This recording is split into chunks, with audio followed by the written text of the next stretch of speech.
Hello guys, this is what if Naruto and Sasuke trained before Genin Part 3. Now let's begin with the story.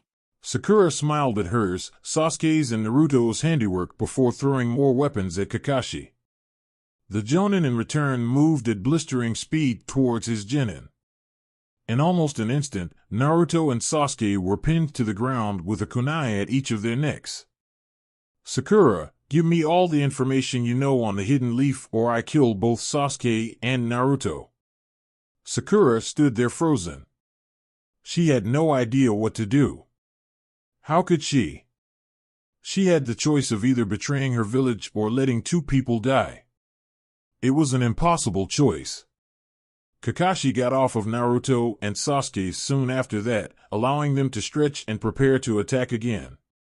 Calm down, the test is over. Naruto stood up and looked at the sun, realizing that according to the sun the test was indeed over. We failed, didn't we?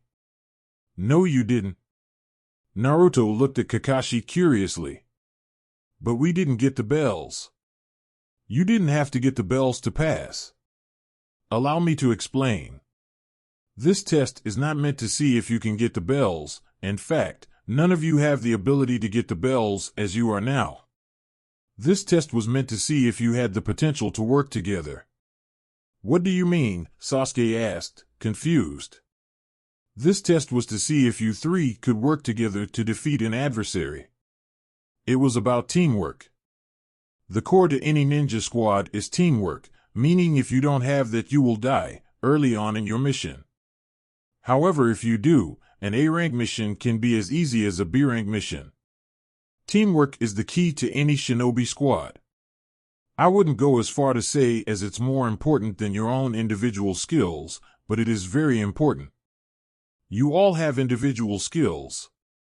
Naruto is great at close combat and ninjutsu. Sasuke is also great with ninjutsu and close combat, along with mediocre analytical skills, while Sakura has amazing analytical skills, has potential in the genjutsu and medical fields, and is great at making up strategies. If you combined this you would be a fearsome team. However, if you have no teamwork, any jonin could easily dispatch of you. The teamwork you pulled off with T3 consecutive jutsus was flawless. If I were a chunin or even a regular jonin, I would have been dead from the combo. Okay, but what about the thing you just did to Sakura-chan? Naruto asked. Kakashi smiled. That was my final test. In the ninja world you may run into situations like that, when you either must betray your village or leave your allies to die. I realize that it is a tough decision and there is no right answer, but remember this, in the ninja world, those who break the rules are trash. That's true, but those who abandon their comrades are worse than trash. Naruto nodded, fully accepting the words. Sasuke just gave his usual HN, and Sakura nodded. Good. Now that you get that, let's get going. Our first mission is tomorrow. Naruto groaned as another ball slammed into his face. They were currently doing a teamwork exercise, throwing a ball back and forth at each other, of course this being only Sasuke, Naruto, and Sakura. However, there was one problem with this exercise: they were blindfolded. Naruto groaned. Oh my Kami. This is ridiculous. Do we have to keep doing this, Kakashi-sensei? Yes, Naruto. Teamwork can prove the difference between life and death on the battle, therefore until I deem you all successful in this we will not be doing any sort of extensive jutsu training, or weapons making, at least, not until we reach a good enough level of teamwork, Kakashi responded. Naruto groaned even more, throwing the ball to where he remembered Sakura to be. Sakura-chan, catch. Sakura nodded and put her hands out. She felt the ball impact on her hands, and clasped down on it, catching it. She smiled as she found herself to be successful. Sasuke-kun, catch the ball. She threw it, gently, too gently on accident. Kakashi sighed. He could understand her if she wanted to make sure Sasuke could catch the ball, but she was throwing it too gently for it to even reach Sasuke. It also meant that Sasuke wouldn't even get to touch the ball before it reached the ground.